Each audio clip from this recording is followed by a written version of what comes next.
What happened to Keith Urban at 58 is a story that hits harder than most people expect, not because of scandal, but because it reveals the hidden struggles behind the sold-out arenas, chart-topping hits, and seemingly perfect life.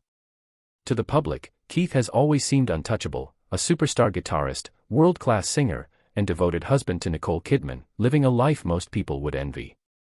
But behind the spotlight, Keith has faced battles that almost no one could see, and at 58, the weight of those struggles became impossible to ignore.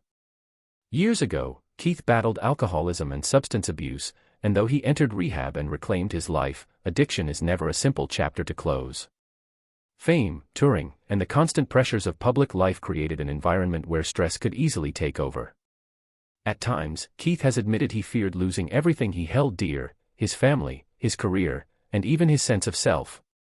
What makes this story heartbreaking is the timing. Some of his lowest points coincided with moments that looked like the happiest in his life, including marriage and the birth of his children. The contrast between public perfection and private struggle is almost impossible to reconcile, and it's what makes Keith's journey so deeply emotional. Even after recovery, the battle never truly ends.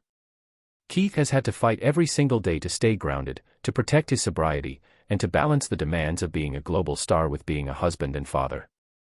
The pressure is relentless, and yet he continues to perform, tour, and create music that touches millions, all while carrying the quiet weight of his personal journey.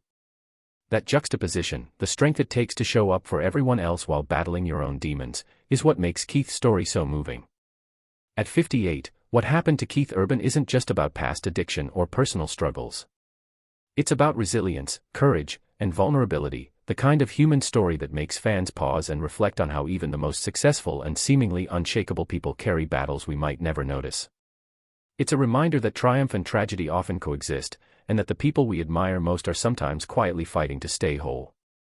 Keith's story at 58 is emotional, inspiring, and heartbreaking all at once, showing us that survival, love, and dedication are victories in themselves, even when life doesn't feel easy.